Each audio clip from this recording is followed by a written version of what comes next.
ha sido un fracaso total por la ideologización, por la izquierda extrema que ha practicado. El comunismo, pues, lo ha llevado primero a, a imponer sus criterios.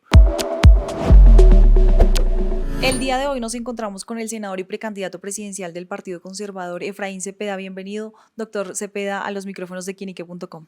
Muchas gracias por esta amable invitación, Sandra, a los micrófonos de Quién y Qué, y aquí listos para tus preguntas, con mucho gusto. Gracias, precandidato. Pues me gustaría empezar preguntándole por qué cree que usted debería ser presidente de Colombia, por qué la gente debería darle ese voto de confianza a usted. Bien, lo primero que quiero decir es que mi candidatura no nació de un deseo de Efraín Cepeda de ser candidato presidencial, sino nació de la gente. La gente en la calle lo pedía, en los aeropuertos, en los WhatsApp, en las redes sociales, mientras ejercí mi presidencia del Congreso, y expresé que una vez terminara la presidencia tomaba decisiones. Y pues la gente lo pedía porque pues nos paramos firmes allí y logramos frenar al menos 7 temas, 7 reformas que realmente no convenían a los colombianos. Y yo creo que yo pongo a disposición hoy mi experiencia. Conozco el Estado por dentro luego de 9 periodos en el Senado, en comisiones económicas.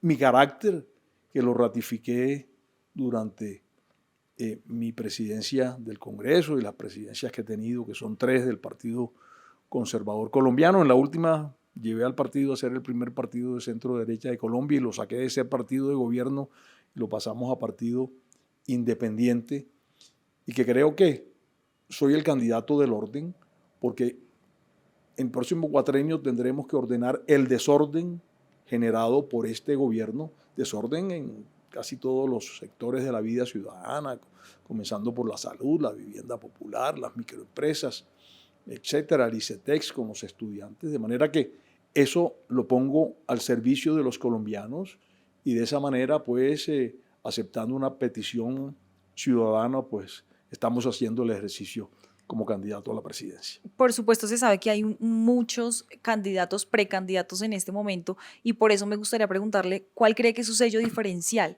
en esta contienda electoral. Bueno, sí, es cierto.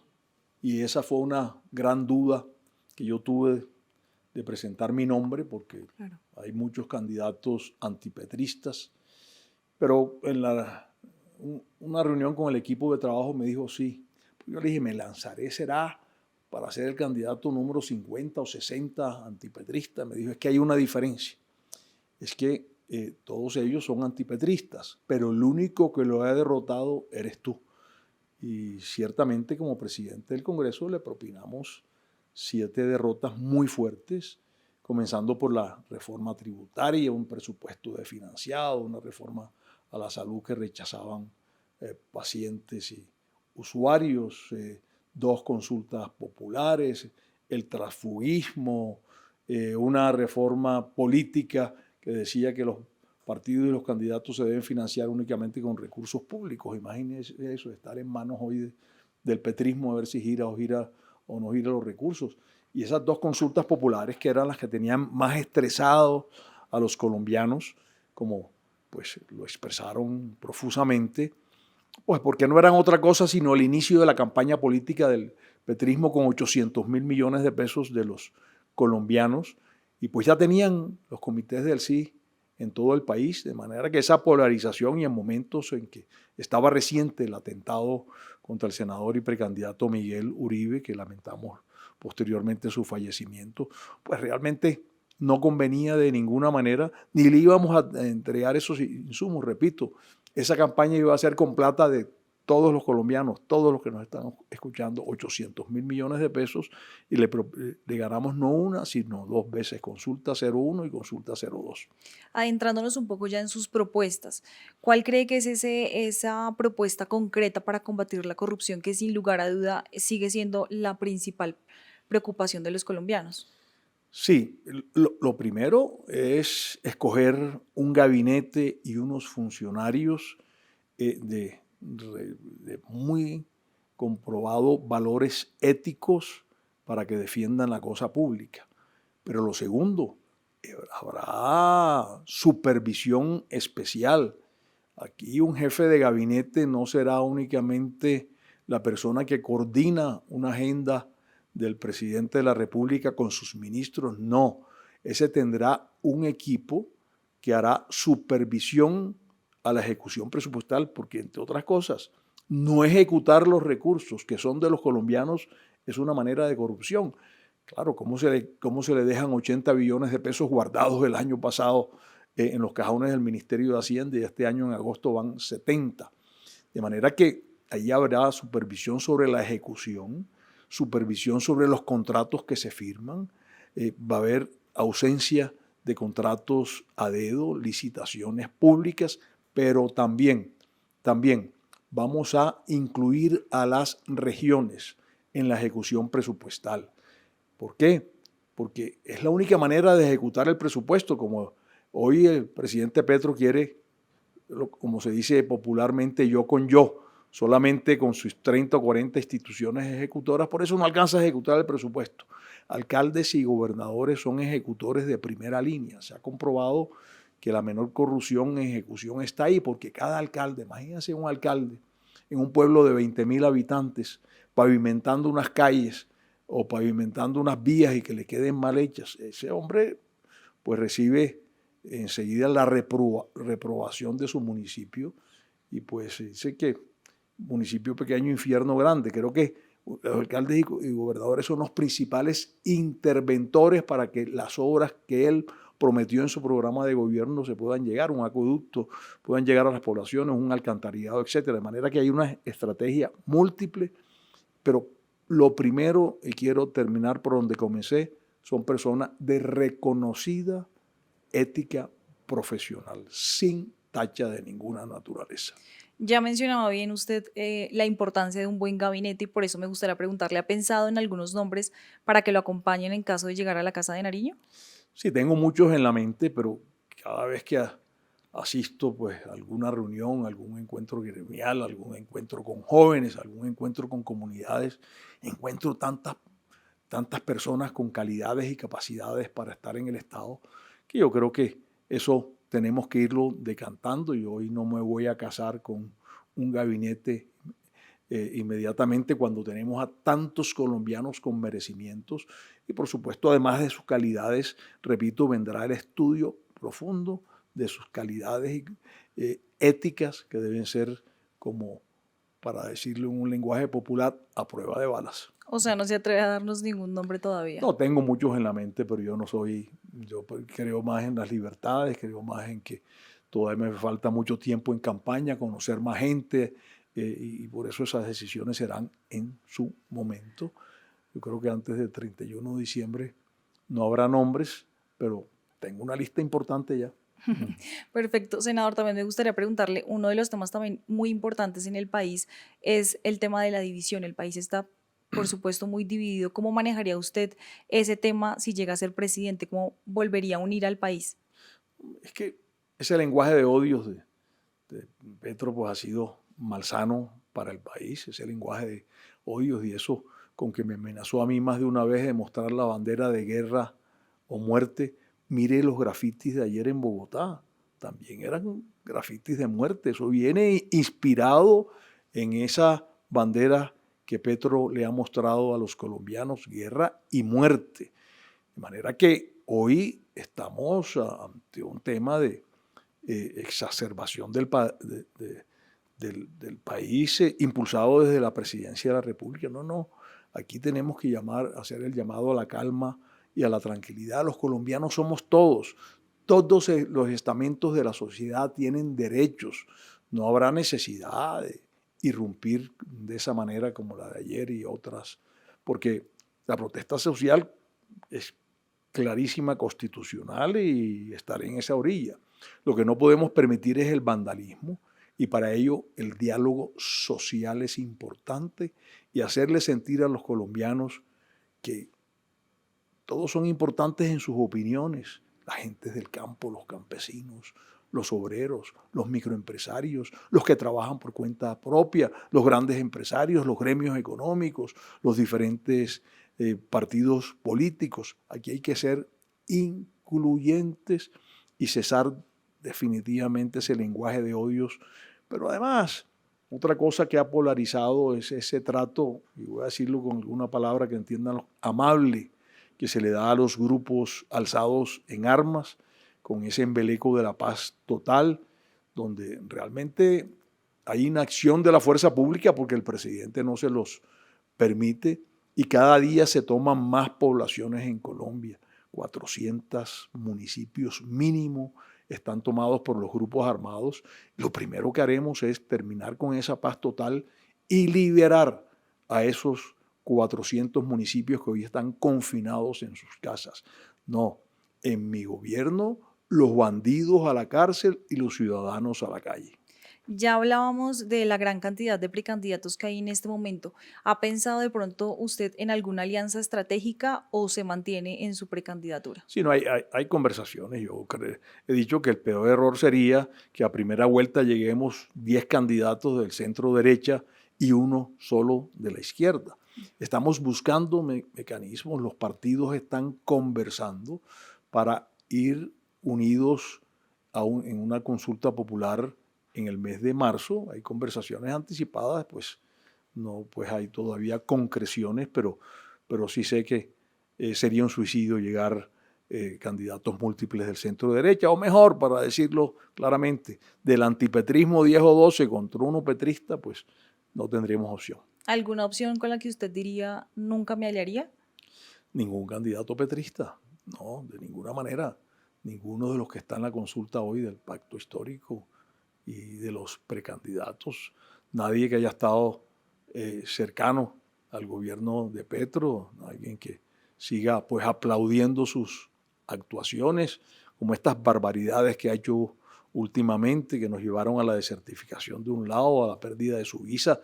¿A quién se le ocurre irse a otro país para pues decirle a las fuerzas militares que no obedezcan a su presidente? Es una grave incidencia, interferencia mejor en los asuntos internos de una nación.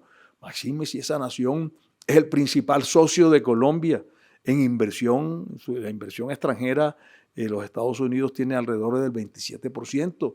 En comercio, pues tenemos una balanza comercial muy equilibrada.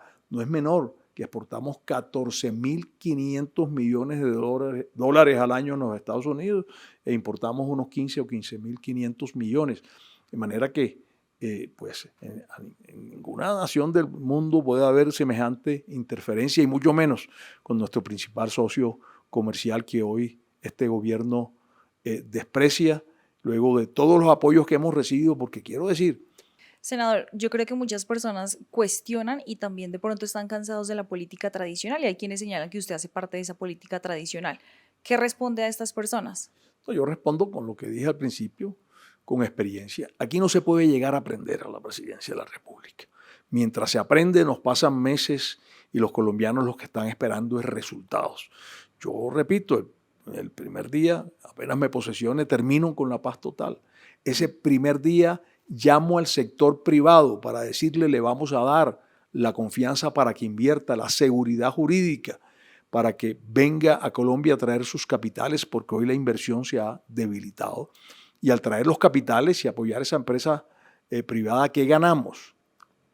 Uno, ganamos la generación de empleo formal, ese que sí tiene derecho a las prestaciones sociales, a las primas, servicios, a los dominicales, etcétera.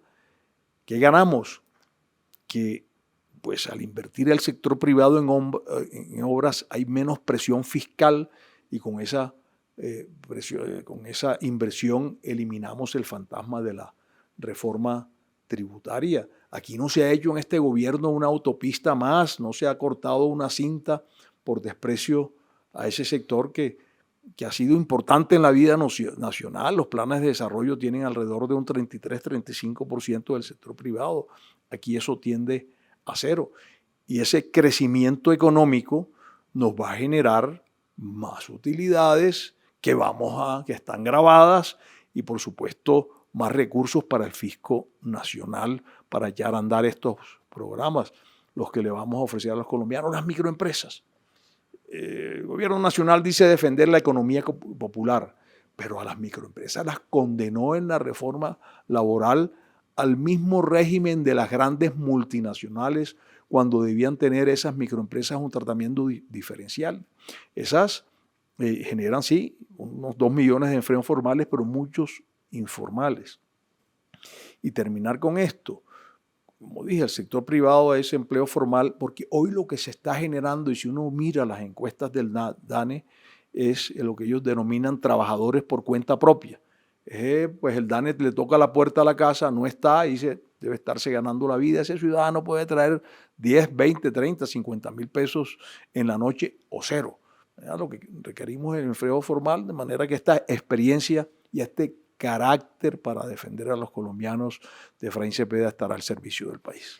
Si bien ya nos hacía un análisis un poco sobre el gobierno del presidente Gustavo Petro, me gustaría preguntarle qué sería lo primero que usted terminaría o acabaría en caso de llegar a la Casa de Nariño, del presidente Gustavo Petro, por supuesto. No, pues, esa polarización, esa lucha de clases que es sinónimo de la izquierda y del comunismo. No, aquí todos somos iguales con los mismos derechos y los mismos deberes. De manera que llamaría a la unidad de este pueblo colombiano en torno a la recuperación del país, en torno a ordenar el país. He dicho que el orden es el camino y, por supuesto, devolver la seguridad, el empleo, los programas sociales son prioridad de mi gobierno desde el primer día. El presidente Gustavo Petro pues, es el primer mandatario de izquierda de Colombia, pero ¿cómo analiza usted este gobierno? ¿Cree que cumplió las expectativas de la gente que le dio ese voto de confianza a él? No, ha sido un fracaso total por la ideologización, por la izquierda extrema que ha practicado. El comunismo pues lo ha llevado primero a imponer sus criterios, por ejemplo, en los temas de transición energética, mal entendidas, pésimamente entendidas, nos tiene a los colombianos pagando el gas con el 20% más, porque es un gas importado, porque prohibió la exploración en el país. Y si se importa, es porque se explota en algún país del mundo. Y esa contaminación, que entre otras cosas la del gas es pequeña, pues que evita en Colombia, pues por supuesto se produce en el país de donde importa, pero aún peor, porque ese gas viene muchas veces por barcos que se mueven con combustible y que vienen contaminando, de manera que me parece pues una decisión férrea, donde, pues mal entendida, donde lo ha llevado pues su ideología y está perjudicando con esa decisión, y solo poner para muestra ese botón a los colombianos, pero además nos tiene al borde de un racionamiento eléctrico 28 o 29. Pero yo he dicho, técnicamente ya estamos en racionamiento, porque hay nuevas empresas que quieren llegar, nuevas edificaciones, programas de vivienda, centros comerciales, y no hay con que darles energía. Si hay menos empresas, pues hay menos impuestos, así de sencillo, de manera que esa ideologización, nosotros haremos una coexistencia entre energías alternativas, energías tradicionales, porque requerimos el recurso financiero de las energías tradicionales, de los combustibles fósiles, para poder impulsar precisamente la transición, que hoy las inversiones en el estado en transición son casi cero, y pues la ideología no nos lleva ni siquiera a darle licencias ambientales a energías limpias, alternativas, le hace eólicas, solares, etcétera. Eso pues 2 o 3 años esperando una licencia ambiental, 120, por cada obra 129 consultas populares. Eso hay que regularlo. En mi gobierno tendremos licencias ambientales aprobadas o negadas, no en años, sino en meses. ¿Sí al fracking en su gobierno o no? Yo haría la prueba piloto, ¿no? Además digo, el gas que estamos importando de los Estados Unidos viene de fracking, ¿no? Entonces, es bueno el fracking, si se importa de Estados Unidos es malo si se practica aquí. Yo haría la prueba piloto para tomar la decisión de fondo. Si encontramos que las nuevas técnicas hacen que no contamine, pues requerimos un plan de choque en gas para evitar las importaciones que tienen el bolsillo reventado de los colombianos, y estamos ya en racionamiento de gas para las termoeléctricas. Hoy está lloviendo en el país, pero cuando cesen las lluvias que vamos a necesitar las térmicas, no habrá gas natural para ellas. Precandidato, ¿qué piensa de la situación en Gaza? Acabamos de escuchar un discurso del presidente Gustavo Petro ante las Naciones Unidas muy fuerte y contundente sobre esta situación. ¿Cuál es su postura sobre este Sí, tema? aquí pues tenemos que suprimir esos también discursos incendiarios. Hay que buscar la paz en Gaza y sobre la base de dos naciones. Yo pienso que mientras no haya reconocimiento de dos naciones, pues no tendremos paz allí en ese sitio del mundo, y en mi gobierno habrá una contribución para lograr eso, y un cese al fuego por parte de Israel es absolutamente urgente. Veo que hay algunas señales con la intervención de los Estados Unidos. Ojalá eso se dé, porque realmente pues hoy pues están muriendo menores de edad en mayor cuantía, y por supuesto que ese cese al fuego con reconocimiento de dos estados es muy importante, y vamos a propugnar por eso. Ya mencionaba usted la situación que pasó con el presidente Gustavo Petro en Estados Unidos, por la cual le revocaron su visa. Algunos funcionarios también se están sumando a renunciar voluntariamente a su visado. ¿Qué opina sobre esto? ¿Cree que era necesario todo esto? Pues ese es un show, pero ese show, pues a varios de ellos les habían quitado la visa antes de la renuncia. Yo creo que lo primero es que ellos vieron que les iban a quitar la visa y lo hicieron. Y una falsa solidaridad con el presidente de la República, porque realmente eso tiene también afectaciones. Repito, principal socio comercial de Colombia, ni el presidente de la República ni los ministros tienen visa para, para seguir pues, impulsando este comercio bilateral que genera empleo en Colombia en grandes magnitudes. Espero que eso no nos afecte en el comercio bilateral, pero estas señales, por supuesto, a una nación como esa que ha sido amiga de Colombia, pues son unas señales absolutamente negativas que nos van a terminar afectando a cientos de miles de colombianos con el empleo. Ojalá eso no suceda, pero el presidente de la República está haciendo todo lo posible para que se suceda pues una ruptura de relaciones que los colombianos no queremos. Estamos a casi menos de un año de que se acabe el gobierno del presidente Gustavo Petro. ¿Cree que Colombia está mejor, peor o igual que cuando ingresó el presidente a la Casa de Nariño? Total, mucho peor, pues sin ejecución presupuestal, sin obras, sin desarrollo, con polarización, con destrucción de la salud, de la vivienda popular, de la microempresa, de los créditos del ICETEX de los estudiantes, para solo mencionar algunos de los temas. Y ya para finalizar, senador, ¿cómo ve el panorama para las próximas elecciones? ¿Cree que el país se va a inclinar hacia la derecha, hacia la izquierda, hacia el centro? ¿Cree que hay posibilidades para Yo ustedes? veo que el péndulo ha girado hacia eso, hacia el centro derecha.